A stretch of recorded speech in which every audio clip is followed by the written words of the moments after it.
हमारा आज का संदेश है एक दृष्टि। पिछले कुछ महीनों से हम यह सीख रहे हैं कि यीशु ने क्या सिखाया। अब हम उनके सबसे प्रसिद्ध उपदेश, पर्वत पर दिया गया उपदेश, उसके आधे से ज्यादा हिस्से तक पहुंच चुके हैं। इस संदेश में हमें और बातें भी सीखनी हैं। यीशु क्यों आए? यीशु इस दुनिया में हमारे पापों का बलिदान देने के लिए आए। उन्होंने रास्ता खोला ताकि पाप में फंसे लोग अपने असली मकसद को फिर से पा सकें, यानी परमेश्वर के पवित्र और अच्छे बेटे बेटियां बन सकें। जब यीशु धरती पर थे तो उन्होंने लोगों से कहा कि वे उनसे सीखें और उनके जैसे बने, क्योंकि वही परमेश्वर के परिवार के लिए आदर्श एक उदाहरण है। मत्ती 4 आयत 19, मत्ती 11 आयत 29, रोमियो 8 आयत 29। पर्वत उपदेश यीशु की शिक्षा का सबसे अच्छा उदाहरण है, जहां उन्होंने बताया कि परमेश्वर के बेटे बेटियों का स्वभाव, चरित्र और परमेश्वर के साथ उनका रिश्ता कैसा होना चाहिए। यीशु के इस उपदेश को सही तरह से समझने के लिए यह देखना जरूरी है कि वह किससे बात कर रहे थे और उन्हें क्या सिखाना चाहते थे। यीशु पहली सदी के इस्राएल में एक यहूदी के रूप में जन्मे। उनके भविष्यवक्ताओं की किताबों के अनुसार यहूदी लोग मसीहा, ईश्वर का भेजा हुआ दिव्य व्यक्ति, उसके आने का इंतजार कर रहे थे। वे मानते थे कि मसीहा आकर परमेश्वर का राज्य स्थापित करेगा और हमेशा के लिए अच्छाई और धार्मिकता ले आएगा। दानियेल 2 आयत 44, दानियेल 9 आयत 24। यीशु की बात सुनने वाले कई लोग मानते थे कि वे ही मसीह हैं, लेकिन वे यह नहीं जानते थे कि यीशु मनुष्य के पापों का बलिदान देने और परमेश्वर के राज्य का रास्ता खोलने के लिए आए थे। अपने उपदेशों से यीशु लोगों को तैयार कर रहे थे ताकि वे उस उद्धार, मुक्ति को स्वीकार कर सके जो वह अपनी मृत्यु के जरिए देने वाले थे। लोगों को अपनी पवित्र किताबों, पुराना नियम बाइबल से पता था कि सिर्फ धर्मी लोग ही परमेश्वर के राज्य में जा सकते हैं। भजन संहिता 24 आयत 3 और 4। आज हम धार्मिकता शब्द का अर्थ यह मानते हैं कि हम यीशु पर विश्वास करके परमेश्वर के साथ सही संबंध में हैं। प्रेरित पौलुस ने भी इस शब्द का यही अर्थ किया है, रोमियो 4 आयत 22 और 5 और 1। लेकिन ज्यादातर समय बाइबल में इसका अर्थ होता है सही काम करना, रोमियो 6 आयत 16 और 18 और 20। यीशु के समय के लोग भी इसी अर्थ में इसे समझते थे। यीशु के समय के लोग धार्मिकता, सही काम के बारे में सब कुछ अपने धार्मिक अगुवों, शास्त्रियों और फरीसियों से सीखते थे। लेकिन यीशु ने उनसे कहा कि उनकी धार्मिकता शास्त्रियों और फरीसियों से ज्यादा होनी चाहिए।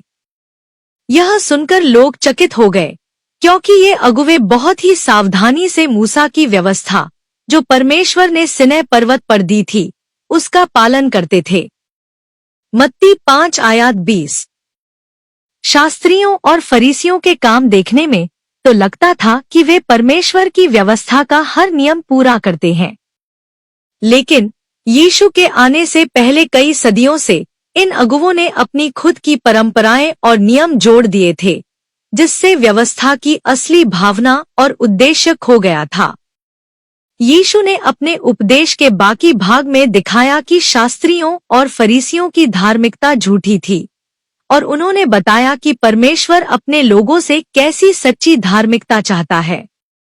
मत्ती 5 आयत 21 और 48 में यीशु ने 6 उदाहरण दिए, जिनसे उन्होंने दिखाया कि इन लोगों ने परमेश्वर की व्यवस्था को गलत तरीके से बताया और उसका असली मतलब खो दिया।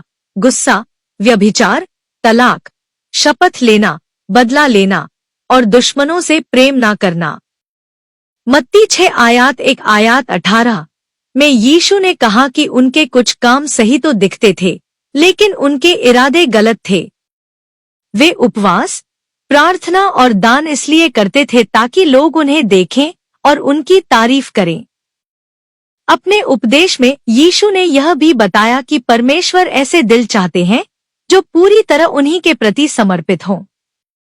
वह ऐसे लोग चाहते हैं जो उसकी स्तुति, आदर और महिमा के लिए जिए।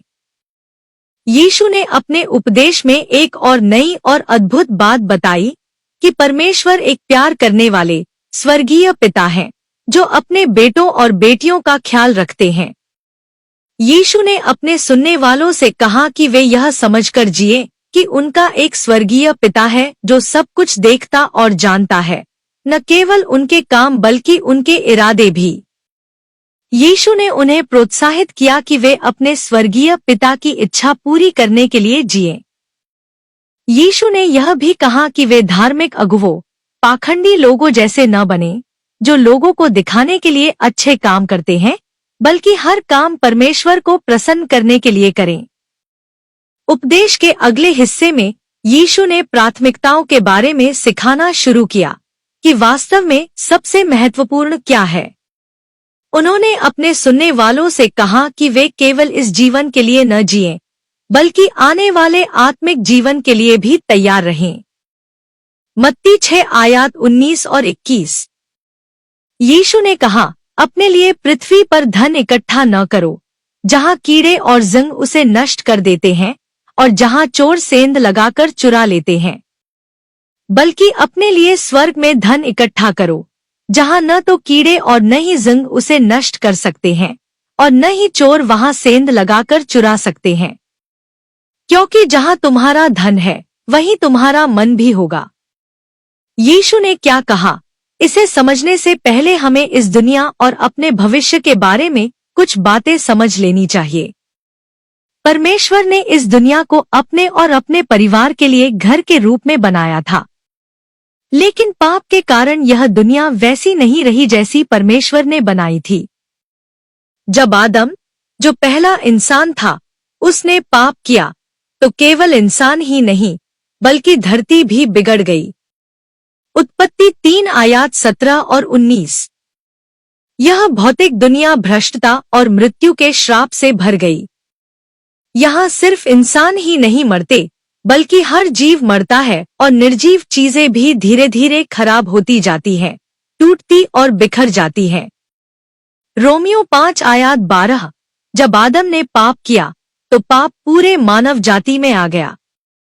उसके पाप के कारण मृत्यु पूरी दुनिया में फैल गई और सब कुछ बूढ़ा होने और मरने लगा, क्योंकि सबने पाप किया।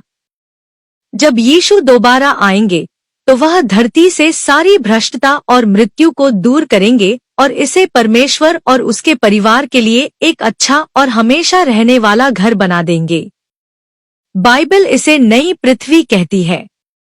अभी के समय जो लोग अभी स्वर्ग में हैं, वे अपनी देह के साथ फिर से मिलाए जाएंगे, कब्रों से उठाए जाएंगे और हमेशा के लिए प्रभु के साथ धरती पर रहेंगे।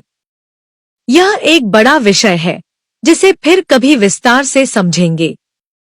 देखें, यह दुनिया अपने अभी के हाल में हमारा सच्चा घर नहीं है। अभी हम इस दुनिया से बस गुजर रहे यात्री हैं, अपने पिता के राज्य, स्वर्ग के राज्य की ओर जा रहे हैं, जो एक दिन धरती पर आएगा। पहला कुरिन्थियों 7 आयत 31, पहला पत्रस आयत 2 और 11। यह जीवन अस्थायी और बहुत छोटा है और यहाँ कुछ भी हमेशा के लिए नहीं रहता। इस दुनिया में कीड़े और जंग चीजों को नष्ट कर देते हैं और चोर आकर चुरा लेते हैं। सांसारिक सामान खराब हो जाता है, टूट जाता है और चोरी भी हो सकता है। लेकिन यीशु ने अपने सुनने वालों से कहा कि स्वर्ग का खजाना हमेशा सुरक्षित रहता है। खजाना का मतलब केवल पैसे या संपत्ति नहीं है। यह बहुत सी चीजें हो सकती हैं, सम्मान, ताकत, ओहदा, सफलता या लोगों से मिलने वाली तारीफ। खजाना वही है जो आपके लिए सबसे ज्यादा अहमियत रखता है। यीशु का मतलब यह नहीं था कि आप बचत न करें या अच्छी कार न चलाएं। वह यह समझा रहे थे कि आपके दिल का झुकाव आपके सांसारिक सामान की तरफ कैसा है।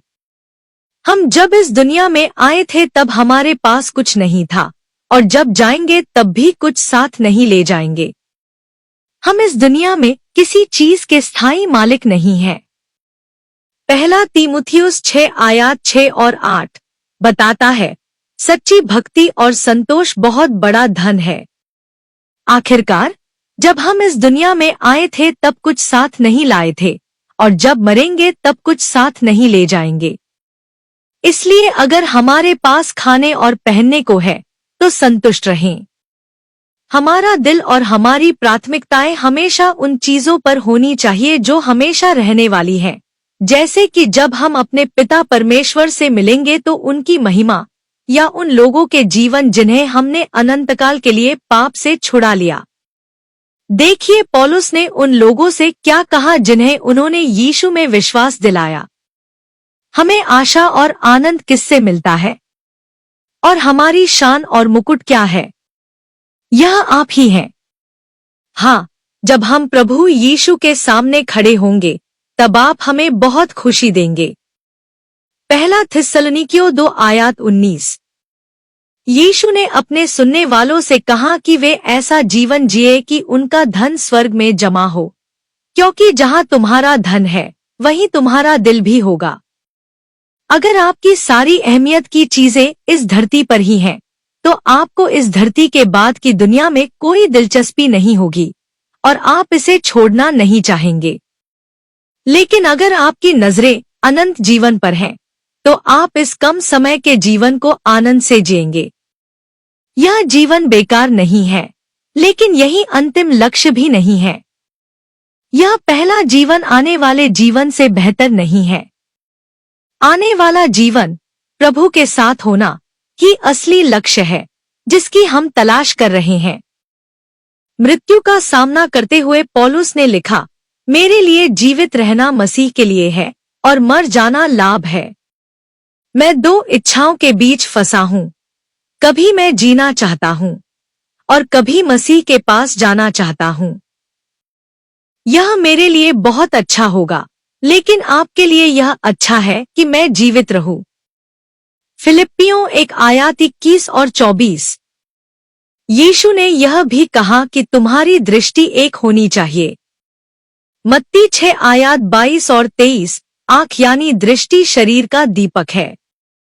अगर तुम्हारी आंख अच्छी है तो तुम्हारा सारा शरीर प्रकाश से भरा होगा, लेकिन अगर तुम्हारी आंख खराब है तो तुम्हारा सारा शरीर अंधकार से भरा होगा। अगर तुम्हारे अंदर का प्रकाश ही अंधकार बन जाए तो वह अंधकार कितना बड़ा होगा। एक आंख का मतलब है सीधी और साफ दृष्टि और नियत। एक ऐसे व्यक्ति की दृष्टि जो पूरी तरह स्वर्ग के राज्य, आने वाले जीवन पर ध्यान लगाए हो और जिसका मकसद परमेश्वर को प्रसन्न करना हो। आपको याद होगा कि अपने उपदेश की शुरुआत में यीशु ने कहा था, धन्य है वे जिनका हृदय शुद्ध है, क्योंकि वे परमेश्वर को देखेंगे। मत्ती 5 आयत 8। यहाँ शुद्ध का मतलब है मिश्रण रहित, बुरी इच्छाओं से मुक्त। अगर आपकी आंख दृष्टि एक है, यानी आपका उद्देश्य एक है, स्वर्ग में धन जमा करना या अपने पिता की महिमा के लिए जीना, तो आप रोशनी से भरे रहेंगे, परमेश्वर की रोशनी से। लेकिन अगर आपकी आंख दृष्टि खराब है, इस दुनिया की महिमा और लोगों की तारीफ पर ध्यान है, न कि परमेश्वर पर, तो आप अंधकार से भरे रहेंगे, भले ही आपको लगे कि वह रोशनी है। यहूदी धार्मिक अगुवों के पास भी इसी तरह की झूठी रोशनी थी। हम सही दृष्टि के साथ कैसे जी सकते हैं? क्या इसका मतलब यह है कि हर बार जब चर्च खुले तो वहां जाना चाहिए?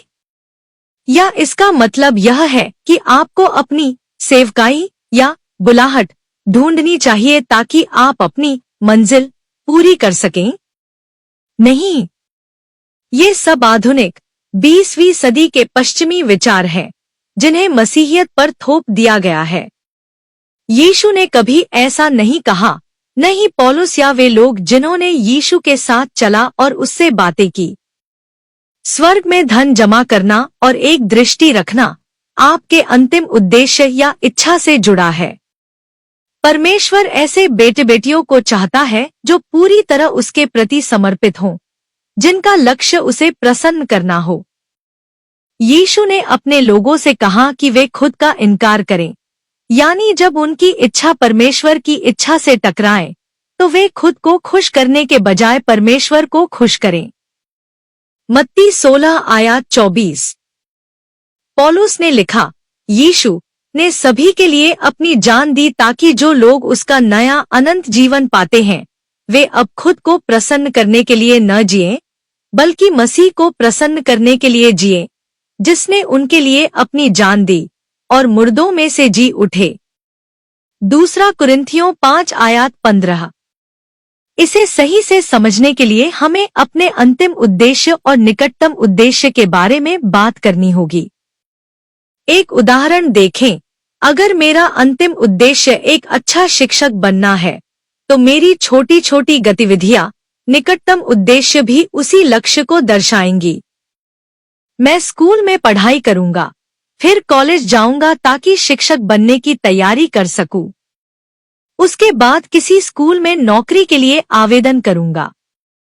नौकरी मिलने पर रोज स्कूल जाऊंगा और पूरी मेहनत से अच्छा काम करूंगा। इसी तरह अगर मेरा अंतिम उद्देश्य हर चीज में परमेश्वर को प्रसन्न करना है तो यह इरादा मेरी रोजमर्रा की योजनाओं और कामों में भी झलक जाएगा, यहाँ तक कि साधारण कामों में भी। देखिए पौलुस ने गुलामों को क्या लिखा, अपने मालिकों की हर बात में आज्ञा मानो। केवल तब नहीं जब वे देख रहे हों, बल्कि हमेशा उन्हें प्रसन्न करने की कोशिश करो। प्रभु के प्रति श्रद्धा के कारण मन से आज्ञाकारी रहो। जो भी काम करो मन लगाकर और खुशी से करो, जैसे कि तुम लोगों के लिए नहीं बल्कि प्रभु के लिए काम कर रहे हो। याद रखो कि प्रभु तुम्हें इनाम देगा और असली मालिक जिसे तुम सेवा दे रहे हो वह मसीह है। कुलुस्सियों 3 आयत 22 और 24। अगर आपका अंतिम उद्देश्य अपने स्वर्गीय पिता को प्रसन्न करना है तो यह आपके रोजमर्रा के जीवन को प्रभावित करेगा। आप कैसे सोचते हैं, बोलते हैं और करते हैं, और आप इस जागरूकता के साथ जिएंगे कि परमेश्वर सब कुछ देखता और जानता है। देखिए पौलुस ने मूर्तियों को चढ़ाए गए मांस के संदर्भ में क्या कहा, जो कुछ भी तुम खाते या पीते हो या जो कुछ भी करते हो सब कुछ परमेश्वर की महिमा के लिए करो। पहला कुरिन्थियों 10 आयत 31। पौलुस का मतलब यह था, आपको यह सोचना चाहिए कि आपके खाने की आजादी दूसरों पर क्या असर डालती है। अगर आपका अंतिम उद्देश्य परमेश्वर को प्रसन्न करना है तो खाने जैसी छोटी बात भी इस सोच से तय होगी कि अगर आपके काम से किसी को नुकसान होता है तो परमेश्वर खुश नहीं होते। यीशु ने कहा कि अगर तुम्हारी आंख दृष्टि एक है तो तुम्हारा पूरा शरीर रोशनी से भरा होगा। यानी अगर तुम्हारा अंतिम उद्देश्य परमेश्वर को प्रसन्न करना है तो तुम्हारे रोजमर्रा के काम भी परमेश्वर को प्रसन्न करेंगे। यीशु ने लोगों से कहा, कोई भी 2 स्वामियों की सेवा नहीं कर सकता। या तो वह एक से बैर रखेगा और दूसरे से प्रेम करेगा, या एक से जुड़ा रहेगा और दूसरे को तुच्छ मानेगा। तुम परमेश्वर और धन दोनों की सेवा नहीं कर सकते। मत्ती 6 आयत 24। यीशु यह समझा रहे थे कि एक आंख दृष्टि रखना कितना जरूरी है। अगर ऐसा नहीं होगा तो तुम्हारी निष्ठा परमेश्वर और दूसरी चीजों जैसे पैसे की ताकत के बीच बंट जाएगी। यहाँ धन का मतलब हर तरह की संपत्ति और कमाई से है। यहाँ तुच्छ घृणा का मतलब है कम प्रेम करना। यह विचार यीशु के सुनने वालों के लिए क्रांतिकारी था, क्योंकि पैसा ही जीवन की बुनियादी जरूरतें, खाना, कपड़ा और घर जुटाने की शक्ति देता है। शायद लोग सोचने लगे, अगर हम पैसे की सेवा नहीं करेंगे, अगर हम धरती पर धन जमा नहीं करेंगे तो हम जिएंगे कैसे? यीशु ने जवाब दिया, चिंता मत करो कि जीवन की जरूरतें कहाँ से आएंगी, क्योंकि तुम्हारे पास एक पिता है जो स्वर्ग में है, जो तुम्हारी परवाह करता है और तुम्हारी जरूरतें पूरी करेगा जब तुम पहले उसके राज्य और उसकी धार्मिकता को खोजोगे। मत्ती 6 आयत 33। यानी अपनी प्राथमिकताएं सही करो। पहले परमेश्वर के राज्य को खोजो, इसका मतलब है स्वर्ग में धन जमा करो, अपनी दृष्टि एक रखो और परमेश्वर की सेवा करो, पैसे की नहीं। सवाल यह है, तुम्हारा जीवन का अंतिम उद्देश्य क्या है? याद करो, यीशु ने अभी उन्हें यह प्रार्थना करना सिखाया था, परमेश्वर के पास अपने पिता के रूप में जाओ, इस आदर के साथ कि वह पवित्र है। सबसे पहले यह चाहो कि उसका राज्य आए और उसकी इच्छा पृथ्वी पर पूरी हो जैसे स्वर्ग में होती है। फिर अपनी रोज की रोटी मांगो। मत्ती 6:9 और 13। परमेश्वर की सेवा करने और धन की नहीं, इसके संदर्भ में यीशु ने कहा, इसलिए मैं तुमसे कहता हूँ, अपने जीवन के लिए चिंता मत करो कि क्या खाओगे या क्या पियोगे, नहीं अपने शरीर के लिए कि क्या पहनोगे। क्या जीवन भोजन से और शरीर वस्त्र से बड़ा नहीं है? आकाश के पक्षियों को देखो, वे न बोते हैं, न काटते हैं, न ही भंडार में जमा करते हैं, फिर भी तुम्हारा स्वर्गीय पिता उन्हें खिलाता है। मत्ती 6:25 और 26। यीशु का मतलब था, परमेश्वर ने तुम्हें वह जीवन और शरीर दिया है जिसकी तुम चिंता कर रहे हो। अगर उसने तुम्हें जीवन दिया तो क्या वह तुम्हें वह चीजें नहीं देगा जिनकी जरूरत उस जीवन को बनाए रखने के लिए है? यीशु हमें याद दिलाते हैं कि हमारा जीवन और शरीर केवल खाने पीने और कपड़े पहनने के लिए नहीं है, बल्कि परमेश्वर के राज्य और उसकी महिमा के लिए है। यीशु ने यह भी याद दिलाया, कोई अच्छा पिता अपने जानवरों की देखभाल करेगा, लेकिन क्या अपने बच्चों की नहीं? अगर परमेश्वर पक्षियों और फूलों का ध्यान रखता है, तो क्या वह तुम्हारा ध्यान नहीं रखेगा? क्योंकि वह एक अच्छा पिता है। फिर यीशु ने कहा, तुम में से कौन चिंता करके अपने जीवन में एक पल भी जोड़ सकता है? मत्ती 6:27। क्या तुम्हें याद है कि यीशु ने अपने उपदेश की शुरुआत में क्या कहा? धन्य है वे जो आत्मा में गरीब हैं, क्योंकि स्वर्ग का राज्य उनका है। मत्ती 5:3। आत्मा में गरीब का मतलब है खुद के बारे में ऐसा दृष्टिकोण रखना कि आप हर चीज के लिए पूरी तरह परमेश्वर पर निर्भर हैं। परमेश्वर के बिना मैं कुछ भी नहीं हूँ। गलातियों 6:3। मुझे कुछ भी नहीं पता। पहला कुरिन्थियों 8:2। मेरे पास कुछ भी नहीं है। पहला कुरिन्थियों 4:7। और मैं कुछ भी नहीं कर सकता। यूहन्ना 15:5। आत्मा में गरीब का मतलब है घमंड, आत्मविश्वास और आत्मनिर्भरता का पूरी तरह अभाव। यह है विनम्रता। धन्य है वे जो आत्मा में गरीब हैं, यानी विनम्र, जो खुद को महत्वहीन समझते हैं। मत्ती 5:3। आत्मा में गरीब होना यह मानना है, मैं एक निर्भर प्राणी हूँ, अभी और हमेशा के लिए। अगले सप्ताह हम और चर्चा करेंगे, लेकिन आज के अंत में इन बातों पर ध्यान दें। मनुष्य इसलिए बनाए गए थे ताकि वे परमेश्वर के बेटे बेटियां बने और चरित्र और व्यवहार में यीशु के समान हों। इसके अलावा सब कुछ असामान्य है। यीशु के सुनने वालों को यह अभी तक पता नहीं था, लेकिन यीशु उन्हें और हमें उसी सामान्य स्थिति में लौटाने आए थे। अपने उपदेश में यीशु ने बताया कि परमेश्वर किस तरह के बेटे बेटियां चाहता है, उनका कैसा चरित्र और व्यवहार होना चाहिए और उनके साथ परमेश्वर का कैसा संबंध होना चाहिए। परमेश्वर के बेटे बेटियां नम्र, विनम्र, दयालु होते हैं और सही करने और सही बनने की इच्छा रखते हैं। वे अपने पाप के लिए दुखी होते हैं, परमेश्वर को समर्पित रहते हैं और दूसरों के साथ मिलमिलाप करने की कोशिश करते हैं। मत्ती 5:3 और 10। वे लोग होते हैं जो अनंत बातों पर ध्यान रखते हैं, जो बातें इस जीवन से आगे भी मायने रखती हैं और अपने जीवन से परमेश्वर की महिमा करना चाहते हैं। मत्ती 5:16। मुझे पता है कि ये शिक्षाएं कभी कभी भारी लग सकती हैं, क्योंकि हम में से कोई भी पूरी तरह से अभी यीशु जैसा नहीं है।